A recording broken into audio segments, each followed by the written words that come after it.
Hello, my name is Nifty Naomi and welcome to my live action bookkeeping video. This is video number 10 in the Grand Gate Gardens case study, and this video covers week number 4, so that's May 25th to May 31st, 2025. And we'll be covering Square and Moneris deposits and POS clearing accounts and reconciliation. Check out the link below to find out how to download the documents, request a topic, or find out more about my case study project. Now, on to the bookkeeping. So here I am logged into my Grand Gate Gardens QBO file, and we're going to go into week number 4 and go to the bank feed downloads and to the QBO files. Now, the way that I do my bookkeeping is I first sync the documents into QuickBooks and enter those transactions, and then I go and match and resolve issues on the bank feed. But having the bank feed there already gives me clues if I'm trying to solve things like how is this paid. I can just jump on the feed and see if I can see it there. So we're going to put these two feeds in. So we're going to go to transactions, bank transactions, and drop this down, upload from file. I'm just going to pull over the Canada Bank, continue. And this is Canada Bank checking. And then let's go ahead and do the Triangle M card. Continue. And that is triangle. There we go. Continue. Done.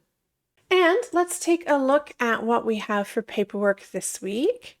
We're going to start with the charges. So open up the charges. There's just one charge. It's Buried Blooms. And we can see that this is charged directly to the MasterCard. So it looks like a bill, and in the past, Sarah did pay 2 or 3 bills with the credit card. So we needed to enter the 2 or 3 bills and then enter the credit card payment. But because it's just one bill, the one date, which is both the payment date and the invoice date, and we only have the one number to track, invoice number. There's no check number to track. We can just enter this in straight as a charge entry. So let's go ahead and put this into QuickBooks. So we're going to go new, and I'm going to use the expense entry screen for this charge. And it is Buried Blooms. And it remembered that last time it was paid out of the triangle, so that's why it brought it up. Makes it easier, and we're going to say May 28th. Reference number is 599422. And the pre-tax amount, oh, that's inclusive. That's because there's no subtotal. Excellent. So the after-tax amount is 33892. So we'll put that in, 338.92, and that has HST inclusive. And we can confirm 38.99, 38.99. Excellent. I'm going to go save and close because there's only one charge in that charges folder. And let's take a look at what is next. Next, we're going to the bills, and there's only one bill. So let's open up this bill. This is Gnome hardware, and we can see there's a mix of things that Sarah purchased. I'm looking at them. I'd say that would be supplies. I would say that would be supplies, and that would be supplies. So I kind of feel it's all supplies. Now, some people might put the batteries to office expense, but we don't know what she bought the batteries for. So I'm going to just put this all to supplies. So we're going to, I thought I said save and close. No big deal. We're going to go new bill. And this is Gnome hardware. And the date was May 27th. Bill number XZ3478, and supplies is already up, and exclusive, so the pre-tax amount is 35.95 with HST on top, 4062, 4062, there's the 467. Excellent. So we're going to just go save and close because, again, there was only one bill in the bills folder. Looking at what the next paperwork is, we have one invoice, I say, but this is not like the invoices that we were doing for the people who are getting garden installation and design.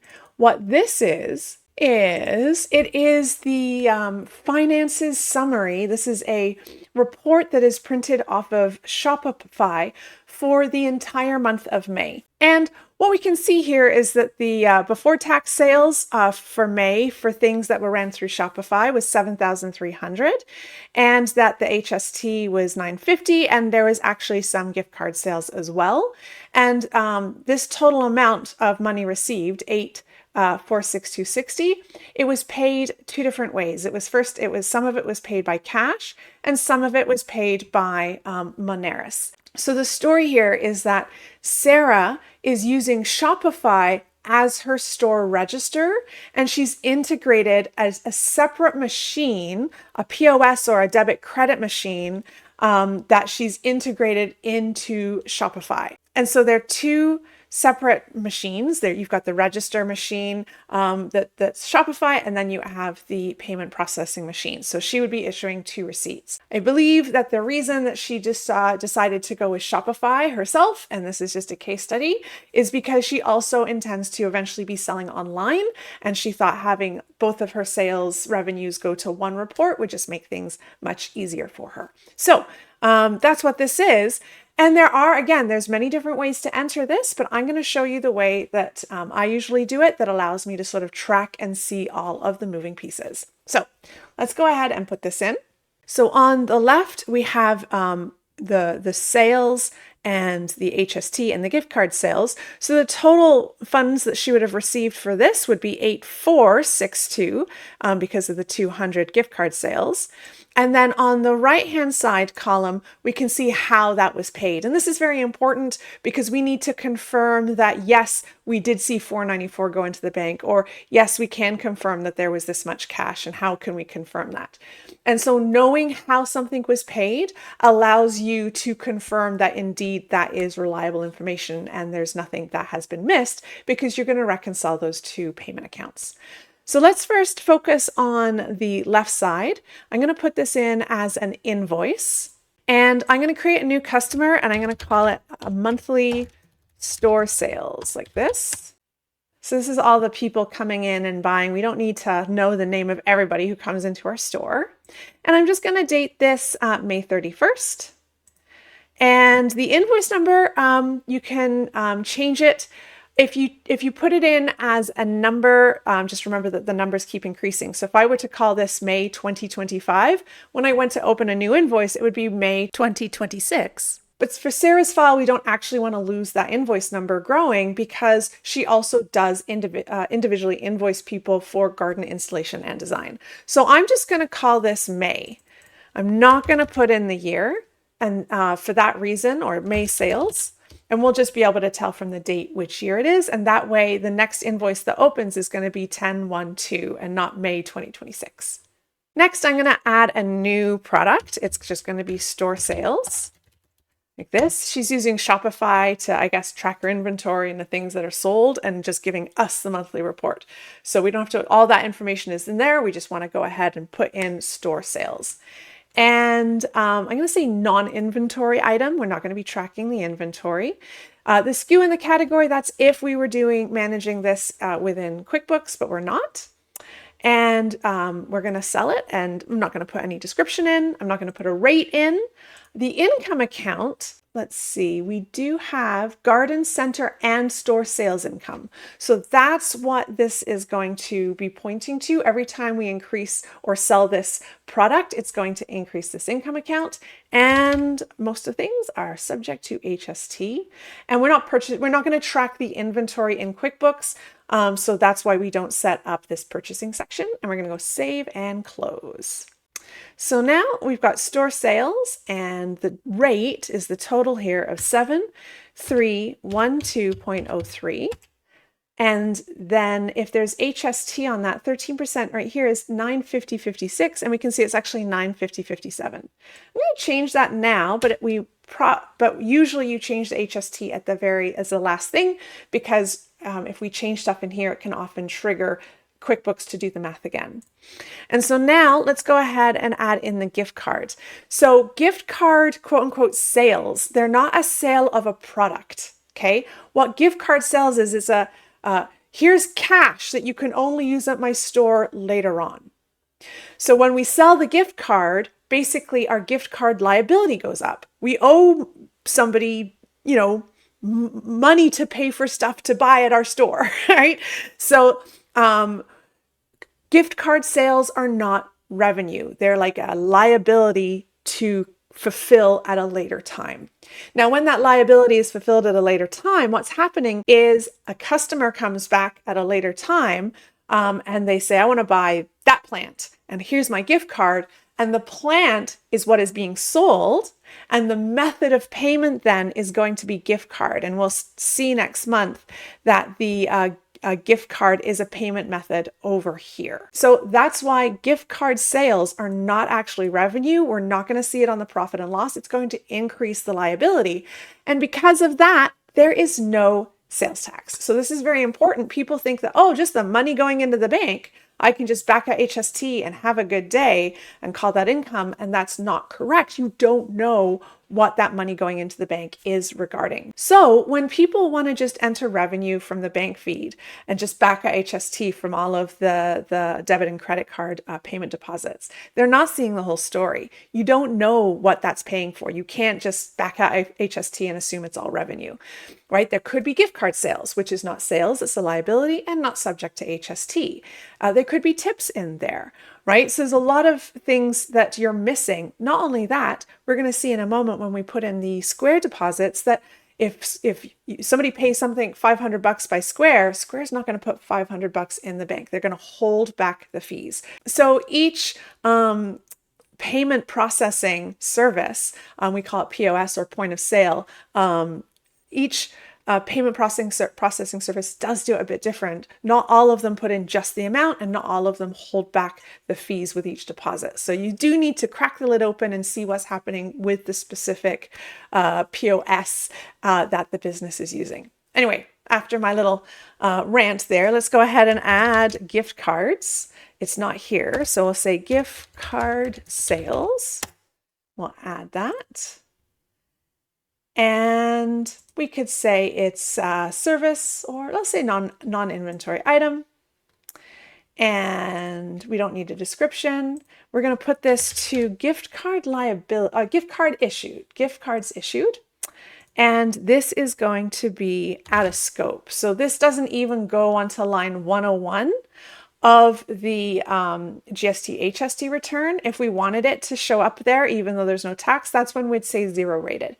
But this is, again, like I said, this is not revenue. This does not go on line 101 or the sales and revenue section of your GST HST. And that's why it's very important to say that this is out of scope.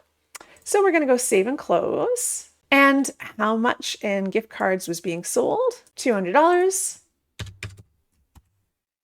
And you can see that because we've added something to the middle section here, that it's reevaluated math and changed that GST HST correction we made. So that's why the GST HST is always the last thing that you change. So the balance due is $846,260. Is that how much in payments we have? It is. According to this report, we still have to compare it to what we actually got in the bank from the debit and credit cards. Right now we can put this entry in based on this report for now. So I'm just going to hit save. And when I've just hit save, now the receive payment button can pop up. So let's go ahead and receive payment. So the first way it was paid was by cash. So in this case study, Sarah set this up, but was having trouble setting up the actual machine to receive the debit and credit card payments. That came at the end of the month. We're going to see that in our transactions this week. So let's put in the cash payment. And I usually put it in the reference number here, and I'll show you why. And we're going to deposit, it doesn't, all 8,462 or 7,967 cash, it doesn't go right to the bank. It goes to the register first. So we're going to say register cash like this. And how much of that was paid by register cash? It was 7,967.92. And I'm going to say save and new. And so now we just need to write monthly store sales again. And there's that invoice down here for us to pay. And you can see this $494.68 left, and that is the semi-integrated Moneris. So I'm going to show you, if I say, see how credit card and direct debit, it's the same thing, it's debit credit. I'm just going to say direct debit for now, but I'm just going to put here POS. So that means the point of sale device for both debit and credit cards. And we don't yet have a POS clearing account, so we're going to add that right now. So I'm going to say add new, and I'm going to call this POS clearing. And I'm going to choose current assets. And for the detail type, I'm just going to say other current assets. And the default tax code is out of scope. It's just the payment parts. It's nothing to do with the revenue. That's all I need to set up here. I'm going to go ahead and save. And how much was received? That's usually over here. It's just the way I have my screen all squished up. Is $494.68. I'm getting that from there, which also happens to be the open balance. So I'm going to go ahead and say save and close. And I can click on when this jumps down to go right back to where it was, if you didn't know that. And look, I can actually jump into the invoice right there in the payment. And you can see that there's 2 payments now to this monthly sales invoice. And it's only showing what the reference number. So even though I had said credit card on the payment method, when I went to enter the payment, it's only showing me the payment number. And so when I'm analyzing invoices to see how much was paid by cash or how much was paid by debit or credit or gift card, putting in the reference number, what the method of payment is, that helps me for these type of invoices. So that's not the end of the story. Now we have a bunch of money sitting in a POS clearing account. And we need to do something about that. And so that's got 2 parts to it. First of all, we're going to clear off some transactions from the bank feed and talk about those. And then at the end of every month, you want to make sure that you're reconciling those clearing accounts and taking a look at the cash just to make sure that it either reconciles if you're reconciling it, or that it's at least reasonable and matches what's in the register. So before we go ahead and clear those bank fee transactions, let's see what other paperwork is here for us to enter. We've got a deposits. There's a couple here. We've got a Square payment details and a May 29th deposit. Let's take a look at Square. Now, as I mentioned earlier, some payment processing goes directly into the bank, the full amount that was given, and then the fees for that are charged separately, and that's Moneris. So we're using 2 different payment processing methods here with Sarah. And the other way is some payment processing places put in not all of the money, they hold some back. Square and Stripe are 2 examples of payment processing platforms that do it that way. Now, in this case study, Sarah wants to be able to accept payments from people at their homes when she does their landscape installation and design. And for that, she's decided to use Square because she found that was easier to carry it to people's houses than Moneris, I suppose. I don't know. I wanted to show 2 different payment methods, so I'm making stories up. Anyway, so when we look here, we can see that Eileen Dover gave $565 and she paid it by Interac. And down here at the bottom, this is not her receipt. If we send receipt, it'll look similar. But down at the bottom, this is printed straight from Square. And you can see that only $560 was transferred to the bank because there was fees of $4.31. So this is an example of one of those payment processing softwares that hold the fees back. So this week, I'm going to show 2 different ways to enter deposits that go into the bank that were paid by debit or credit card. If you have a lot, so if there's a store or a restaurant and there's 50 a day or 50 a month, whatever. If there's a lot, okay, that's when we use the clearing account. But if there's only 1 or 2, or even if there's only 5 or 6, it might just be easier to put them in individually. And I want to use this to sort of illustrate how to do the individual ones, like Square that might have some holdback. And then we're going to look at how we would use a clearing account to do a whole bunch at once. So let's put this in. So we can see that it's a payment from Eileen Dover. So I'm going to go New, Receive Payment, and see how much Eileen owes us. Eileen Dover.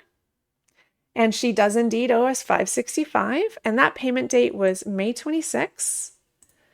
And the reference number, I'm going to say right here, is Square. Like I said, I mean, we could put Square there, but you saw how in that last invoice, having it in the reference number is just quicker to see right from the invoice without having to go right into the payment. And we could use a Square clearing account. And I'm going to show how that would work. But first, let's just go ahead and put this to undeposited funds to show you a simple example. So 565 goes into undeposited funds. Check that off, save and close. So what Square actually often does is there's usually a lot of different invoices that are paid, and it then will put them in a group into the bank. They generally don't do it one at a time. But in this case, there was only one sale that day. So if we do go to the bank feed right now, you'll see that we do have this Square deposit right here on May 27th, and it's for $560.69, which is the amount that has been transferred.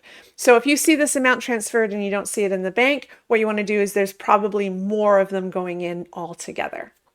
So I'm going to go ahead and go, and that was the 27th. So new bank deposit.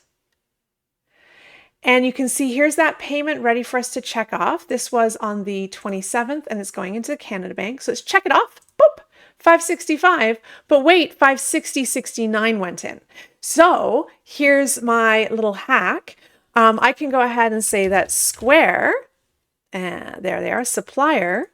And this is Square fees if we have that. Do we have Square fees? Nope. But we can say payment processing fees maybe. Do I have that? Nope. We could do bank fees, but I kind of like the payment processing fees. So I'm going to add payment processing fees. So, I mean, we could have Square fees or Moneris fees. I don't generally bulk it in with bank fees because I think it's important for the business owner to see how much their payment processing costs. So I don't put this to bank fees specific. I have its own account. And the account type is expenses, and it kind of is like bank charges, but that's just the detail type. And this is 0 rated. Now, I have seen one instance, it was actually Ignition, that does charge HST on their payment processing fees. And this is because they are not the actual provider of the payment processing. So if you're reselling something, so if you're like maybe a landscaper and you have to get a building permit, or a construction person, you have to get a building permit. That building permit doesn't have HST on it, but you're charging somebody for that cost. You're not providing the building permit, the city is. So you do have to put HST on that. It's the same for if you're a landlord of a commercial space and there's utilities and there's water, for example, or property taxes. When the landlord pays those bills, they're not paying any HST on that. But when they bill their tenants, this is commercial, not residential, when they bill their commercial tenants for that, they actually have to charge HST because they're not the provider of the water. They're not the provider of the property taxes. So if you're reselling something, it's important to know what, what the rules are surrounding that.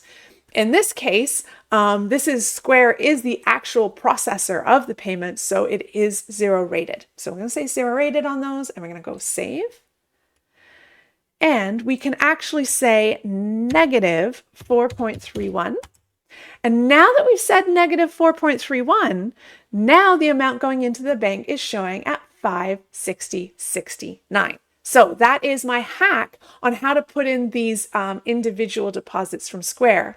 And you can see that if more than one person paid, you can select all of them because we put them to undeposited funds. So this is my preferred way of putting in deposits from Square if there aren't too many, because it's much easier to see, oh, well, this 560, it's made up of Eileen and so and so and so and so, and here are all the Square fees. It's great that we can put a negative in here. So this is my preferred way, but obviously if you have like hundreds, this would take a lot of time.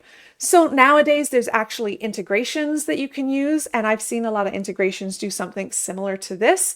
I haven't looked at Square specifically, but I've seen some other ones that do go ahead and put in the fees as they put in the deposits. This is very helpful. But another way of doing it is by using a clearing account. So right now I'm going to quickly show you a small little clearing account example with the Square payment. So this is correct. We can save this. It's good. But I'm just going to say, no, don't save this one because I want to show you another way of doing that. So let's go back to Eileen's payment. And let's go ahead and put this instead to Square Clearing. I'm not going to use the POS Clearing because that's going to get confusing. I'm going to keep it separate, add Square Clearing. And that is a current asset, the current asset. I've seen people put that to bank too, as long as it's on the balance sheet. And then I'm just going to say that this is out of scope and save and close. And then on this one as well, this payment, save and close. Yes. And then here on the bank feed, when we see that 560 coming in from Square, we can now go ahead and make it enter as a deposit. Remember, that's the big screen that we were just at a moment ago, but we can do it the shortcut way. And this is Square. And its category is Square Clearing. So you can see if you had like hundreds of transactions, you know, if they both go to Square Clearing, they should zero out, right? So we're going to go add. And then let's move on over to the reports. So you can see balance sheet. And here you can see that our Square Clearing didn't quite empty out, right? Because we have the person who paid us $565 and then we got $560.69 from the bank. We're out by $431 because we're not done, right? What we can see on this paperwork is that the fees were $431. We have to add the fees and we would add that in as an expense. So this is an expense. Who did we pay? We paid Square. What payment account is it? This is where we can say Square Clearing. And the date was the 27th. And we don't need to put a reference number. And now we can put our Square fees right here, or POS processing fees, I mean. Payment processing fees. There you go. And the amount was 4.31, zero rated. We're going to go save and close. And it'll take us back to that report. We'll refresh it. And now we can see that it is actually going to zero. So you can imagine if you have like 100 deposits and it's not going to zero, it's going to take a little bit more time to figure out what's going on, which is why when you only have 2 or 3, you can just put them in the first way I showed you. But this is conceptually how the clearing account works. What makes this one easy is that it all happened within the same month, right? But you're going to have situations, and we're going to look at that shortly, when the payments into the bank, this deposit from the payment processing company, goes in 2 or 3 days later and is a combination of 2 or 3 days. Like, it can get a little bit confusing. So we're going to step it up a little bit this month. This month, what we're going to do is we're just going to look at it when it works. And then next month, we'll take a look at when it doesn't quite work. You can jump to that in the bookmarks or below, but I'm still working through this deposit paperwork. So let's see what is next in the deposits folder. It says that there's a May 29th deposit and it's just register cash. So let's go ahead. We'll put this one in next. So in QuickBooks, all we need to do is go new bank deposit, and it's Canada Bank, and it is May 29th. And it is, there's no customer payments above here that we can check off because we're just using register cash sort of as a clearing account, just the way that we were using the Square payments and the POS payments. So this was store sales, which I didn't have to add monthly store sales. I could have just used that for the invoice. I just forgot that I'd made it. And this is register cash. And the amount is 2100.39. And it's important to say that this is out of scope because we've already put the invoice in, those monthly, the total monthly sales for the store. We don't want to like increase line 101 on our GST HST return. That's what this does. It doesn't matter what the account is. If you say that this is zero rated, for example, it's going to increase the revenue in line 101 just because that's what you selected in this drop down. So it's very important to say out of scope for this deposit. And we're going to go ahead and say save and close. Now let's see what is next in our documents here. Payroll. All right, and we have a PDOC, a payroll deductions online calculator printout.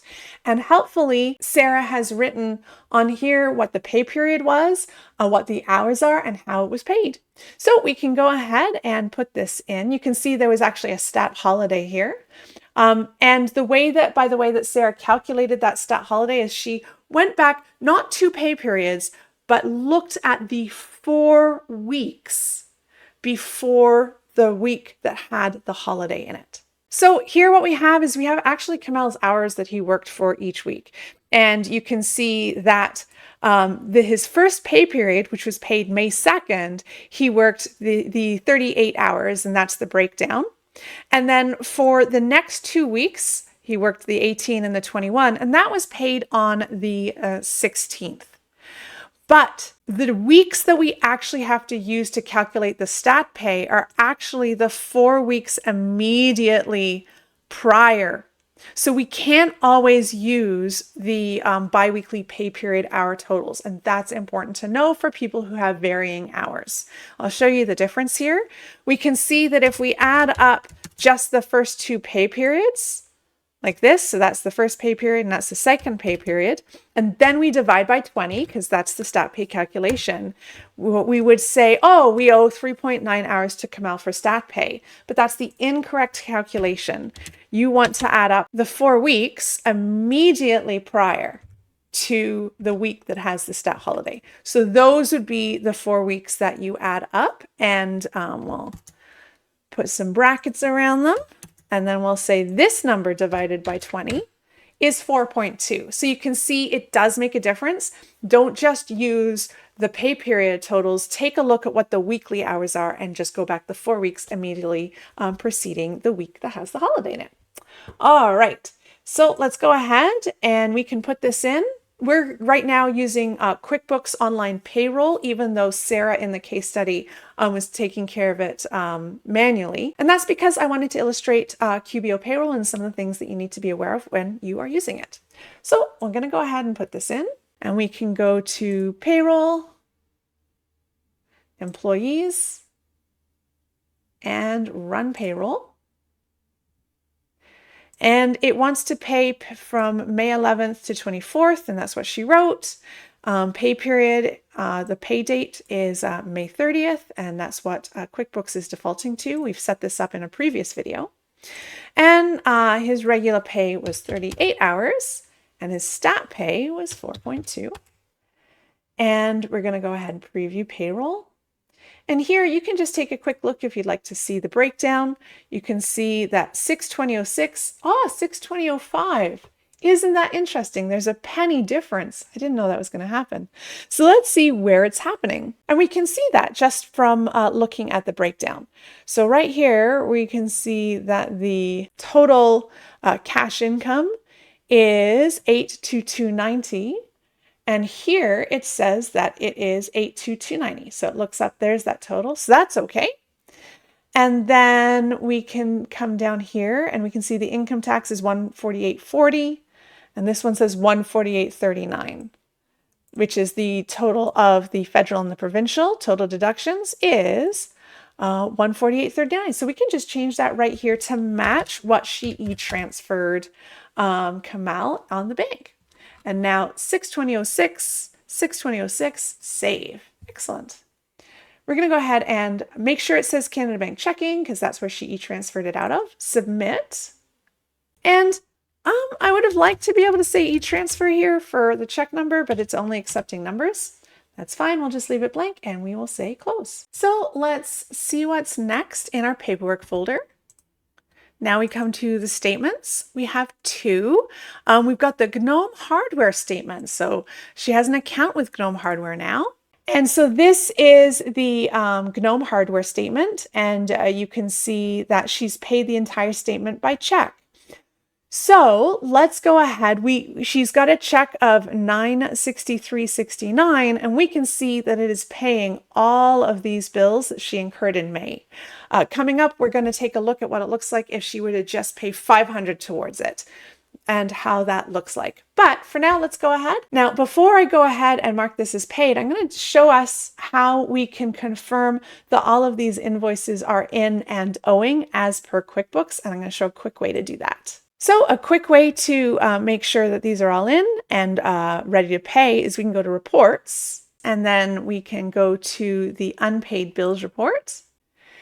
And in Unpaid Bills, we can see that for Gnome hardware, and this is all the dates, and is everything that is like unpaid as of today, right, of the transactions that we've entered. And we can see that the total is $963.69, which is the same total here, $963.69. But what if more bills had been entered, right? What if you've got June bills in there? What if there are other payments? How can you look at this bill list and make sure it matches what the statement says? And so a quick way of doing this is quicker for me in Classic View. And instead of saying all dates, I want to say as of May 31st. That's the statement date. So if you say as of May 31st, and then current is as of May 31st, including any payments that have been made in June. Like as of today, show me bills dated May 31st and before.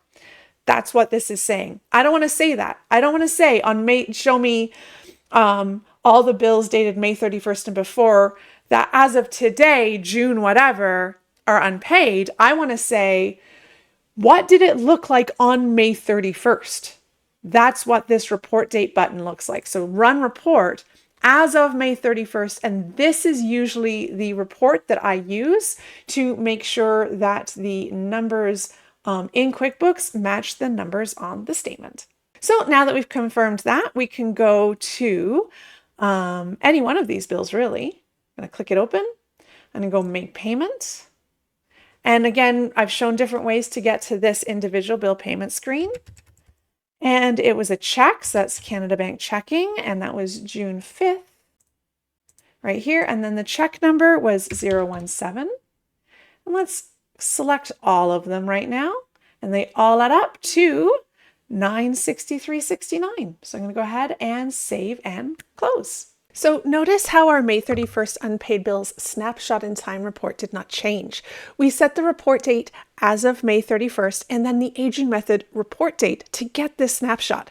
And it's very helpful when confirming vendor statements from a few months ago. So let's see what is next in our statements here. We have the Canada Bank checking, and we can't reconcile this until we clear the bank feed. So let's go over to QuickBooks and go over to transactions, bank transactions. And I always start with the credit card, the savings, the line of credit, and then end on the operating account. And as I said, it's just much easier if the business owner is paid $500 on the same day to this one, this one, and this one, and this one. It's just much easier to see it from the smaller accounts. So we're going to go over to here, and we can see there's only one. There was a buried balloons charge on May 28th, and we have a buried balloons expense on May 28th for that amount. So having your bills get charged directly to the credit card instead of having it on accounts and then entering them and then paying the payments, actually having them just directly charged to the card makes the bookkeeping easier and quicker. So all we have to do here is say match. And we are done. The triangle, its statement comes out, I think, around the 16th of the month. So there's no statement for us to reconcile right now. All right, next, let's go over to the operating account. That's the next one in line. And what we can do is we can go ahead and clear the things that we're confident are real matches. So a branch deposit that we entered on May 29th actually went in on May 29th. I'm going to say match. And this e-transfer sent was the payroll check that we just entered on May 30th. I'm going to go ahead and click match. And there's a couple of rules here that we can select quickly and just say accept, because we've set these bank rules up already. And it's lined up, and I can see, yep, e-transfer fee $1.50, bank charges $10.99. Go ahead and accept those. So now we're left with these items that we have to sort of dig into a little bit more. Let's start at the top here with this check. There's a check that's gone through the bank, and we're not quite sure what it is. Well, we do have the statement. And that is one option right now. You can see that if we just scroll down here, it shows us the cleared checks. And in these cleared checks, when we look at that check number, we can see that it's for Funky Gifts Wholesale. So there's a couple of ways to take a look to see what's going on here. And if we didn't have the cleared checks for whatever reason, because now we can just go to Funky Gifts Wholesale and sort of see what's going on. There's a couple of ways of doing this. One way that I do it is to just crack open that bank reconciliation and see if there's any uncleared items that haven't been matched to a bank feed info line, right? Because that's what the bank feed clearing does, is what we're doing is we're looking first to see if the transaction's already in QuickBooks and marrying the bank feed info line to the existing transaction. And if it is not in QuickBooks, and then we add it if it's not. And a lot of times people are going to add it if they think it's not in there without looking a little further. So one of the ways to look a little further, I'm just going to duplicate this tab. We're going to go to the bank reconciliation screen, and that's under reconcile and Canada Bank checking. And you could just say 0 to crack in if you don't have the statement, but we have the statement. And the statement says that the closing balance is 11,286.15. It's also here, 11,286.15. 11,286.15, and that is statement ends May 31st, like this. And I just like to scroll down to see if there's anything that's unclear that it could be. And right away, this is highlighting for us Funky Gifts Wholesale for 2611.66. So what we can see what happened here is she actually just had a typo on the check, or we entered the bills wrong. We can just look at the bills, and if we were, just so you know, we would look and the bills are incorrectly. It's just that when Sarah wrote this check, she just made a typo. So this is just a quick moment to say, this is why handwriting checks and using check payments slows down the bookkeeping. The more space you allow for errors to come in, the longer the bookkeeping takes. This is why people are moving more to things like Pluto or other online payments, or maybe even like, remember Buried Blooms was nice and quick. We just gave the credit card information to the vendor and they just directly charged the credit card for us. And we could confirm it because we were putting those bills in manually. And we also were able to confirm the charge because we entered the bill or the charge from the paperwork directly. So you can see if we were to enter it directly and then it didn't match, then we would say, are they overcharging us? So as long as you're doing the bookkeeping, that's still a great time saver to have the vendor just have your credit card number. And then a third option, if Funky Gifts Wholesale only accepted checks, instead of taking forever to handwrite it out and then making a typo, you can just print checks right from QuickBooks. And if you print the checks right from QuickBooks, then you're not going to make a typo. You don't have to write it all out. So there's a lot of ways to reduce how long it takes to do the bookkeeping that people don't realize add up and make things just a lot more efficient. And another thing about this is if like maybe it's a new bookkeeper or a junior bookkeeper and they say, oh, it's Funky Gifts Wholesale.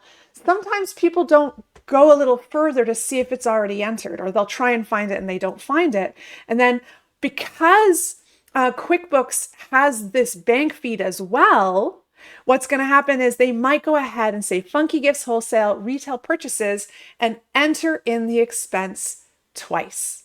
And that's kind of like the risk and beauty of QuickBooks Online, because it's not just based on source documents and it's not just based on bank feeds.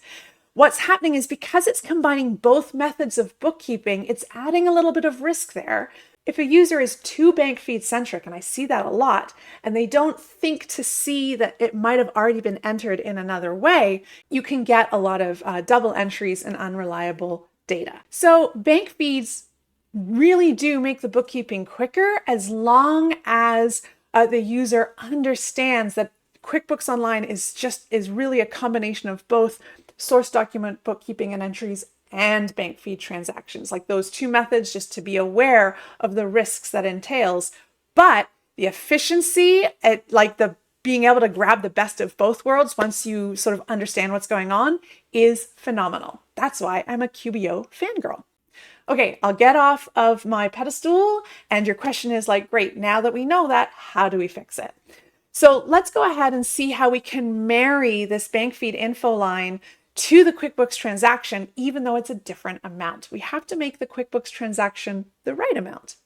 One way of doing that, and I don't like doing this, and I'll show you why, is using the match function. Now, this match is also a way to sort of try and figure out what it is without cracking open the bank reconciliation like I just did. There's many, many different rows to roam. And now you can see, oh, look, there is a bill payment check number 018. Again, because we put in 018 when we entered this, and from the bank feed, it says check 018. Again, it increases our degree of certainty that we're linking the right links together. So more information is always helpful and better. And if we click this off, we're still not at 69. We're only at 66. So we could hit resolve the difference. Scroll down a little further, and now we can go ahead and put the 3 cents in. Again, this isn't the way that I do it. I'm just going to show you what we can do and why I don't like it. So here we would say that this is Funky Gifts Wholesale. And we're not going to put it uncategorized. You could put it to bank charges or retail purchases. It's just a penny typo, so that's sometimes why I use bank charges for those. But let's just say retail purchases. There's the 3 cents that populates, and this is, we'll just say 0 rated. We're not going to worry about any HST on this 3 cent overpayment. Now I'm going to hit match and show you why I don't like this method. So we're going to hit match. Let's go over to the categorized transactions and take a look at it. It is now matched to multiple transactions. So even though on the bank statement in the bank feed, there is a transaction for 2611.69, if we were to look up 2611.69 here in the search, there's no transaction for that amount in QuickBooks.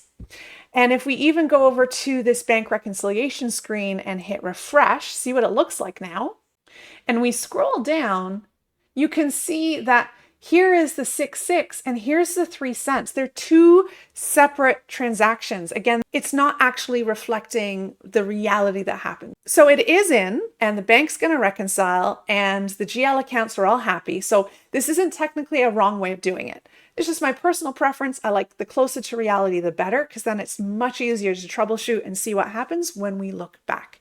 So I'm going to go ahead and show you my preference for how I would do it.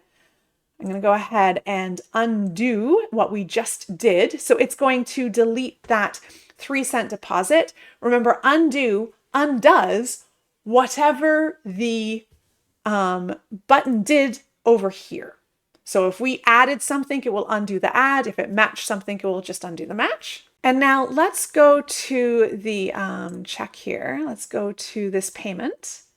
So I'm just lots of quick ways to get to it. So here's the payment. What actually happened is this was 6.9. So there we go. I've changed this, and now it's going to match the bank. But what else is we now have a 3 cent credit on the account with Funky Gifts Wholesale. So next, it's helpful to know what Funky Gifts Wholesale, the vendor, is going to do with the 3 cent overpayment. Now, if it was a $30 overpayment, if it was a bigger typo, they'd probably just put a credit on the account, right? So that find match wouldn't put the credit on account with Funky Gifts Wholesale. That combined multiple match thing. And because we weren't trying to sort of match reality, when that $30 credit is now applied to another bill, that's just more work thinking and solving and resolving. So that's another reason I don't love that match resolve thing. But this is just 3 cents. Again, every vendor's different. I find vendors that take the 3 cents and they go ahead and they apply it to the next bill. I've seen that. And then obviously I've seen a lot that also write it off. What I would suggest is at this point, I tend to leave it, wait to see what Funky Gifts Wholesale does with the next bill. And if the next bill, there's no 3 cent or $30 or whatever reduction, then I would come back and I would clean this up. Now I'm going to show you how I would clean this up. So now that we have, I'm going to say save and close. And if we were to go to Funky Gifts Wholesale here, so expenses, suppliers, Funky Gifts Wholesale, we can see there's that 3-cent credit. If we were to look at the unpaid bills that'd be lingering there and would want to clear it up, how do we clear it up? Again, there's a couple of ways of doing that.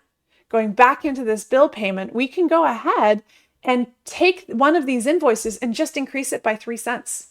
And then it would match. The reason I don't love that is, again, it's not representing reality as close as it could be. Now we have a bill that's in at a different amount than what was sent to us. So if we're searching a number up, we're not going to find it. So not a big deal. It's only 3 cents. But what is another option that's available to us? And another option is to just put in a 3-cent bill. Let's go ahead and do that now. We're going to go New Bill. This is Funky Gifts Wholesale. And I make the bill date the same date as the check payment, because that's when the typo happened. And I'm going to call the bill number typo so that we know. And it was 3 cents. And I'm going to say that that's 0 rated. And then I'm going to hit save. And now you can see the make payment jumps up. I'm going to click make payment. And you can see it's a 0 payment right now because it's applying this unapplied payment credit to the bill typo, but this isn't how I'm going to enter it. I'm going to show you. I'm going to click on this unapplied payment. This is the where she paid the overpaid the 3 cents, made that typo, and here's that overpayment credit. But look, I can apply it now to that bill. How neat and tidy is that? So there we go. Now the check matches what went through the bank. One transaction is going to match. There's no multiple transaction matched. These bill numbers match the actual bills, and this 3 cents is noted as a typo. So it maybe a few extra steps, but these few extra steps, like I said, can really help down the road when you're trying to troubleshoot or wonder why the bill was short paid by 3 cents later on. And so this is a nice way to represent the reality of what has happened. So I can go ahead, save and close. Yes. And we'll go back to the bank transactions. And now it's found the check payment because it matches penny to penny. So I can go ahead and hit match. And now we are left with these 4 transactions. So these 4 transactions are actually the Moneris debit credit payments from the POS or point of sale device machine.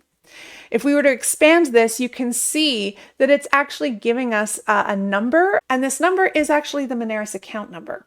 So this is just an illustration of how the description from the bank doesn't always match the detail. They can be different. So if you remember, when we received those debit credit cards payments from the store sales from the machine, and we put that invoice into QuickBooks, we marked the debit credit card payments to the POS Clearing account. So we basically received money from that invoice payment and put it in an account called POS Clearing. And now in this bank feed, we're going to take the money out of POS Clearing and put it in the bank. That POS Clearing is a bit of a bridge. So let's go ahead. And I'm going to say that this is Moneris for the deposit. And it's not landscaping income. We're just going to say that this is POS Clearing. And it's out of scope sales. Very important. We already put the sales in. This is just money moving around. And this is an example, because we're going to see one every day that the store is open for the debit payments. That's EF. We're going to see one every day for the MasterCard payments, and that says MC in the detail here. And we're going to see one every day for the Visa, and we don't see any in this month, but it's VSA for any time that they've used the Visa. And there's going to be a lot. There's going to be a 3 every time, approximately 3 every day that the store is open. This is an example of a bank rule that I automate, because this is always going to be the same thing, and it's just put it over to the clearing account and we'll look at it later. So let's set up this rule. So Moneris, POS Clearing, and this is out of scope, like this. And I'm going to say create a rule, and I'm not going to create a rule from MS Dep, I'm going to create the rule from the bank details. So I'm going to go ahead and say create rule. And this one was the MasterCard one. So I'm going to say Moneris MC deposit, like that. And I'm going to say not the description, but the bank text includes, and this is the bank text down here, MC Dep and that Moneris account number, like that. And I don't want to replace the bank memo if it changes, you know, I'm happy to see it change. And then over here, we can see that we've lined up what we want it to say. There's nothing to change, but here's my auto add. This is the only set of rules that I tend to auto add. So I'm going to hit save. And theoretically, all of the MCs would now be categorized automatically for us. Let's do the same with the debit deposits. This is Moneris, and it is POS Clearing. Add a scope, and that's the bank detail. I'm going to say create a rule.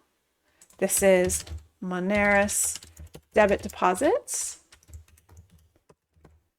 And not the description, but the bank text has EF Dep and that number right up there. And this is again auto add. Watch what happens to all of those EF ones.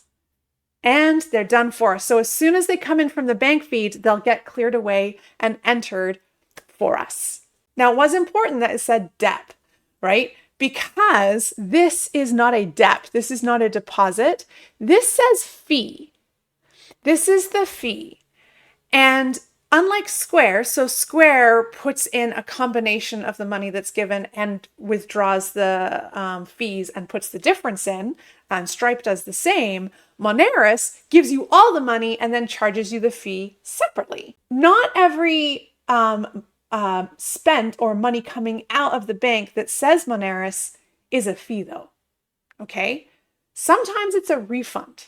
So that's something to be aware of when we're creating these rules, because sometimes we might say that a refund is actually a fee and then our POS clearing no longer reconciles. So there's a hazard to be aware of. So let's go ahead and line this up. It was Moneris, and this would be the processing fees, payment processing fees. And again, sometimes you can have like Moneris processing fees and Square processing fees if you want to go and see a little bit more detail. Again, I don't put this to bank charges, though I feel it's a bit different.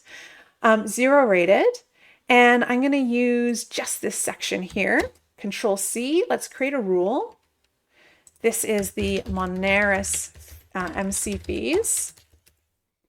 And I'm just going to say it looks like this, and that was the bank text. We've lined it up already. Don't replace it. Keep the one that's already there. And again, I can just go ahead and, well, for the fees, maybe we won't auto add because I want us to just make sure that it's a fee and that it's not a debit refund. So I'm going to go ahead and say don't auto add this one. So I'm going to hit save. And then now we can just hit add because it's all lined up for us. So before we go ahead now and reconcile the Canada Bank checking, let's take a quick look at what is going on in that POS clearing account. So I'm going to go over to reports. I'm going to go to balance sheet. And when I look at the POS clearing account, there's actually a balance in there of $85.83. I can open that up. And you can see that what this is, it's a combination of the 3 deposits we just put in and the store sales. And the issue here is that Moneris doesn't always put it in the same day. So if Sarah was open on May 30th or May 31st, there's a good chance we'll see the deposits relating to that date in the June bank feed. So I'm going to give a sneak peek of what that's going to look like just to help finish off this thought and show you how we would reconcile that POS clearing account. So I'm going to quickly, now this is not in the downloaded documents. This is just me wanting to finish the thought because it does go on into next month. So let's give an example of what that might look like. I'm just going to upload just June 2nd. This is CSV. It's going to look a little different than when we uploaded the QBO file, because now it wants to know the mapping. What's the date format? Where's the description? I'm just going to go quickly here. And yes, all of these are good. Continue. Yes. So I just put them in real quick. Go to done. So now in our bank feed, there's nothing showing up, but that's because we put those to auto add to go in automatically. So if I go over to categorized, here I can see there's two debit deposit payments on June 2nd. And what these could be is a combination of maybe May 31st and maybe June 1st, both going into the bank on June 2nd. So let's go back to the reports, see what that looks like. Go to the balance sheet. We can see that the POS Clearing still has that balance of $85.83 at the end of May 31st. So let's bump this over to June 2nd. And we can see that it still doesn't go to zero, but there is a balance here of $85.83 and there is a transaction here of $85.83. So you can see how the clearing account might never go to zero. How then would we know if it's reconciled? This is the beauty of QuickBooks Online, is it's not just bank accounts and credit card accounts that we can use that reconciliation screen for. We can use it for clearing accounts, customer deposit liability accounts. You can use it for prepaid expenses accounts, anything that's either a bank, a credit card, or an other current asset, which POS Clearing is. So we can go ahead and we can go to transactions, bank transactions, go over to reconcile, and we can so POS Clearing, and it's never been reconciled before. And there are a couple of different ways of doing this, and I'm going to show you the Naomi way. So the Naomi way is to say, is everything for May accounted for? So I'm going to say, I want it to go to zero. I want to see it zero out. I want an ending balance of zero to show that I'm reconciled. Again, this is not a bank statement. I'm not reconciling to a balance in the bank. Naomi is just making sure that everything related to May has been accounted for. And let's put the ending date, not May 31st, because we saw there are transactions relating to May on June 2nd. So I'll click June 2nd. And we'll go ahead and start reconciling. And because it's not a bank feed, it's not going to have all of these clicked off for us. So we can just say select all. Yes, select all, because usually it's a lot longer. And then from here, you can see this is the payment for the monthly store sales. These deposits are related to May. Now we have to figure out which deposits after the 31st are related to May. Now this one's pretty easy, isn't it? We can see that we're off by $75.98, so obviously that one is to do with June. This is a really simple example of when it's easy, right? We saw that right away. Obviously this is the one related to May and this one's related to June. But usually there's also a MasterCard deposit and a Visa deposit, and trying to click off what combination, and it doesn't always go to zero if the POS device is not connected to the register and they punch in a number wrong. This happens all the time. Then it gets even messier because then you've got to figure out what's over under. And yes, this is a big plug for making sure that your register is connected to your POS processing, your payment processing device, so that there's no typos, because being able to get to that zero really makes this bookkeeping go so much more quicker and efficiently and accurately. So how would we know which ones after May 31st are relating to May? And this is where you need the Moneris login or the Stripe login. This is when you need to get to the payment processing information. And there you can take a look and see for May 31st, what are the deposits amount? For June 1st, what are the deposit amounts, like related to those store sales? So that is where you would get that information to be able to do this. Something else that is interesting, sometimes this June 2nd deposit is a combination of a May payment and a June payment. I'm going to show you what that looks like next month. I'm going to show in July when it's a split payment. I'm not going to try and add too much information today, though. I just want to sort of kind of overview basics what our goal is. I go ahead and I generally reconcile these to 0 if there's no split payment. If there's no payment that's half May and half June, I reconcile to ending balance 0. Not everybody does this. The other method that people use to reconcile, which is completely legitimate as well, is, again, they're looking at the Moneris login. We always need the Moneris login, but they're looking at the login information and they're like, the May 31st sales go in June 2nd. Like I said, I like to see my 0 and reconcile to 0, but some other people are like, in May, what has been given to me? How much has been given to me? So in May, we were not given May 31st deposit. It was in June. So if that's the case, what we say is, as of the end of May, 85.83 was owed to us. I'll say that again. Other people don't always reconcile to 0. They stick with the month of May only. They don't look ahead into the next days to try and find the 0. What they do is they're like, and again, they've got the Moneris login, right? They'll log into Moneris and they'll see what is deposited for May in June, what's outstanding. And we can see that outstanding would be this 85.83. So they would say 85.83 is outstanding still as of the end of May, like this. So I'm going to hit save. And now you can see we have reconciled to 0. There's 0 difference, but the closing balance is now no longer 0. It's like saying all of May, like we're still reconciled. We're happy. We know that that 85 is for May. We just haven't received it in May. And that'll be available for us when we go to do the reconciliation next month. So that is another way of using the POS reconciliation screen. And they're both correct, right? There's just many roads to Rome. I like my 0 way because I like to see my zeros. And I'm going to bump this to June 2nd. And I'm going to say, and here is the 1.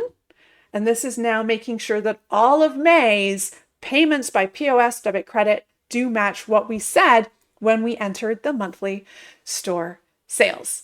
So that is a quick review, trying to keep it simple, but also maybe add a little bit of complexity on how to use the POS reconciliation screen. We're not going to do it now though, because technically these are the June 2nd downloads, which we'll be doing in the following week. So I'm going to go ahead and I'm going to close without saving. Close without saving. I'm going to go back to my bank transactions, categorized, take these two here, undo, continue. They come boop, back over here on the review tab. I'm going to select them. I'm going to say exclude because they're going to be included in the bank download next week. So now we've cleared all the bank feeds. We've actually confirmed the POS clearing and the Square clearing. And again, we can do the Square clearing reconciliation, or we can enter them individually like I showed. And what's left now is reconciling the bank statement, which we already cracked open. So this should be pretty quick and easy, a nice example of why the bank feed makes my life better. So we're going to go to reconcile. And we're going to say Canada Bank. And I just left it. I didn't have to save what I was doing when I left it. I just left it and it's ready for me to resume reconciling. So first things first, we do have our 0 balance. Yay, not done yet. Let's look to see if there's any white lines or uncleared items that we need to either be okay with or resolve. Scrolling down. And there's no white lines. Perfect. Now, if you remember, there were uncleared items last month. What happened to those? Up at the top here, you can see that this April 29th line item was actually an uncleared item last month. It was a white line last month that we didn't need to fix. We were okay with it. And you can see the check date was April 29th, but the clear date is May 5th. This reconciliation screen, you need to have the little blue circle check boxes next to everything that appears on this statement. But it's cleared. We're happy. There's no uncleared items. We say finish now. And again, it's just a Naomi thing. I like to attach the statement here. So I'm going to attach, and we're going to drag it over, and it's too big. So I'm going to figure out why my PDFs are too big. But that's what I would do is I like to attach the statement right in QuickBooks so everything is all together. So now we feel done, but the month is over. And I like to do my end of month checks. Okay. So the first thing I do is I go to my reports and I go to my profit and loss. And I'm going to switch to classic view. I'm a bit quicker in that one.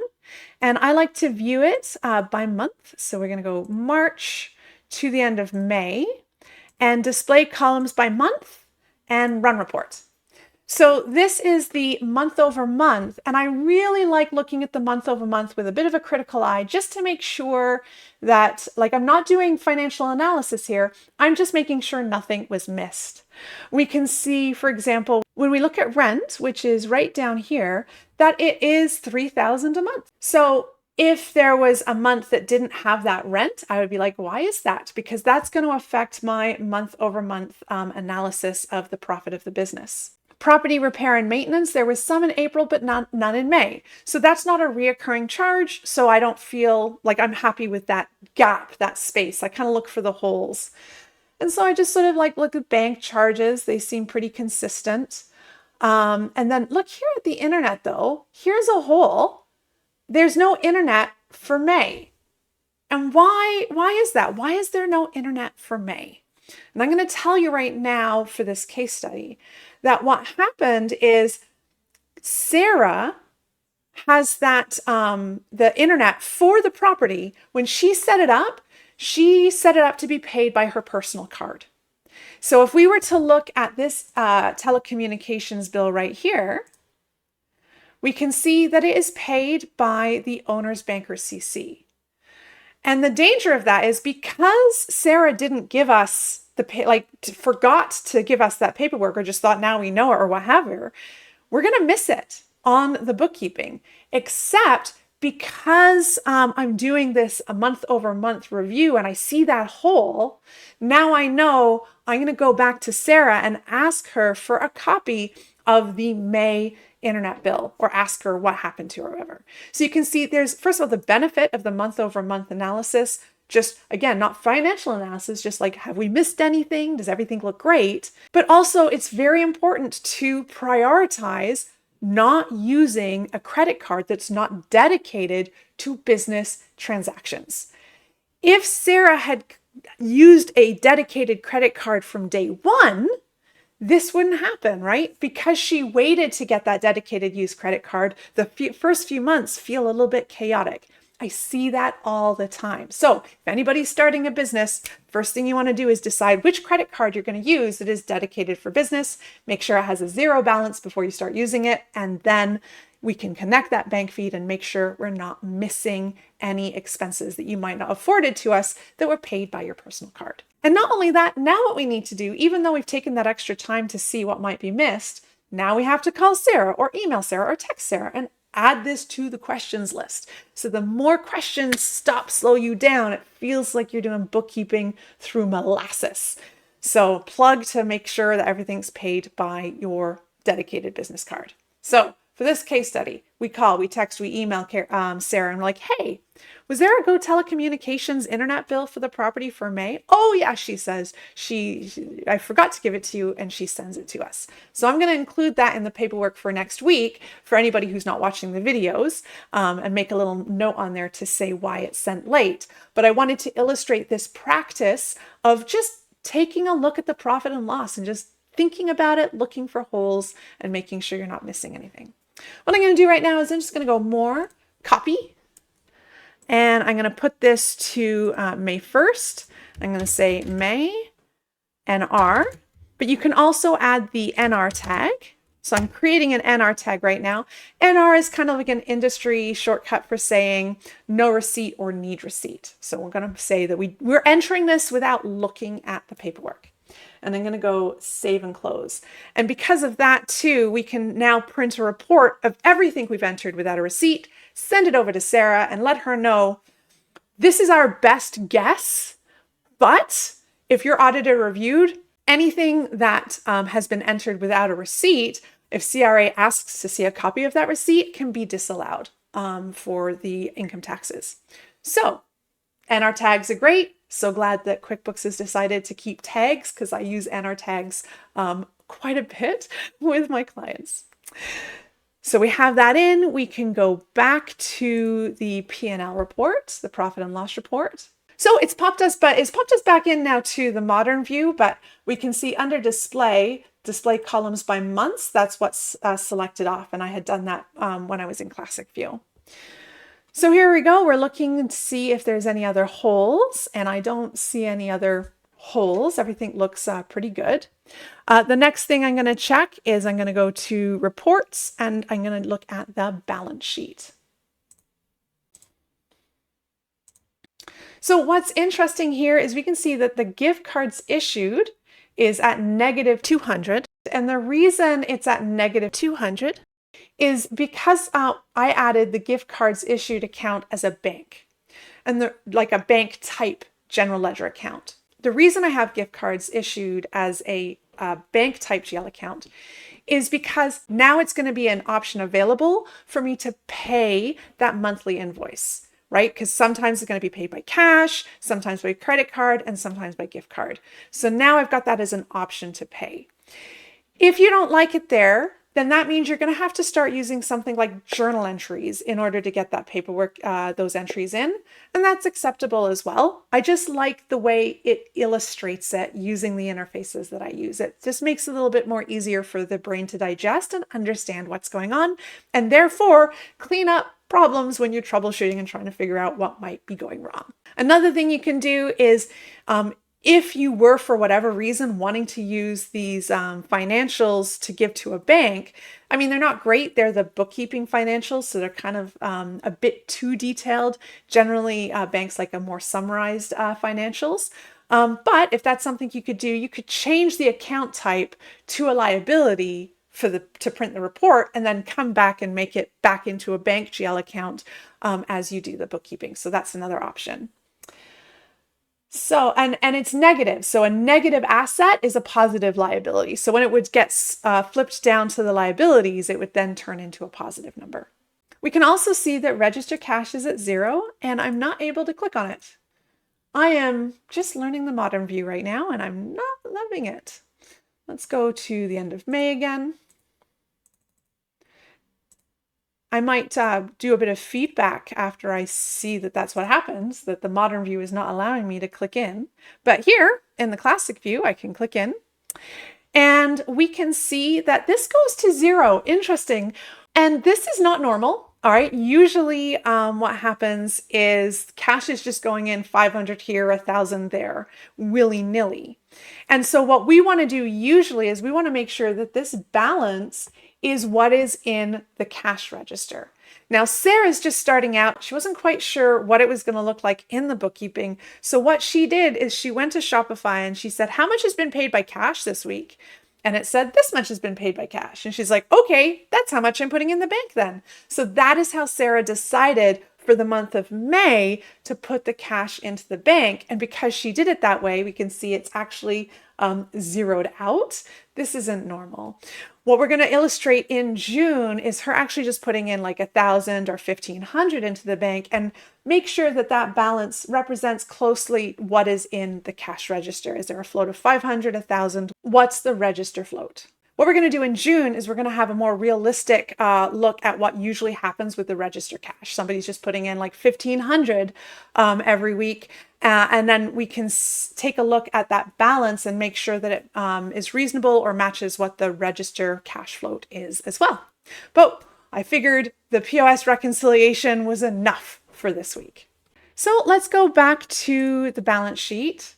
Unfortunately, it has switched us to the modern view. So I'm going to go back to classic because I prefer that one. And we can take a look, and we've already reconciled POS Clearing. We know that the 85 lands in June. We've confirmed that. Everything else looks pretty good. Nothing's really jumping out at me at this time. Let me know if you have any questions about this. Another thing that we could do is we could isolate just May. Now, it's not going to change these balances right here because it's as of May 31st. But because I said from May to May 31st, if I go previous period, it's going to compare to the balance at the end of April. And you can see how things have changed. And if there was an asset purchase here, so if this changed in any of these assets, what you would do is you would be able to take a look and see what got put in there. Is this really an asset, or is it a smaller equipment and maybe has been miscategorized? So that's part of the benefit of looking at the change from previous period. But nothing really jumps out at me here. We can see we got the refund back, and looks like we've got another refund coming up unless June has some good revenues for us. Some of the other things that I do review would be the unpaid bills and the open invoices. So if we were to go to unpaid bills right now, we might see, we won't, but we might see that there's that 3 cents overpayment that needs a little bit of housekeeping cleanup. So that's part of taking a look at the file at the end of the month. And of course, we could go ahead and look at the accounts receivable and make sure that that was looking clean as well. And I also like to go new, bank deposit, just make sure that nothing is there that shouldn't be sort of sitting there, undeposited funds, that we've resolved everything that needs to be resolved for May. So that's it for this week. I really hope that you found the information helpful in the building, growth, and success of the business that you are working in and on. Now, if you're interested in downloading the case study source documents, or if you have any special requests for topics you'd like me to cover in upcoming weeks, you can find out more information in the link below. If you found this video useful, don't forget to subscribe to my channel. I'm also on Instagram at BeThatBusiness, and I'm at Nifty Naomi on Twitch and TikTok. And you can find resources and courses about running a Canadian business on my website, naomiwilkins.ca. I love making business make sense. The video today was recorded in beautiful Newcastle, Ontario. Thanks so much for watching, and get out there and be that business that thrives.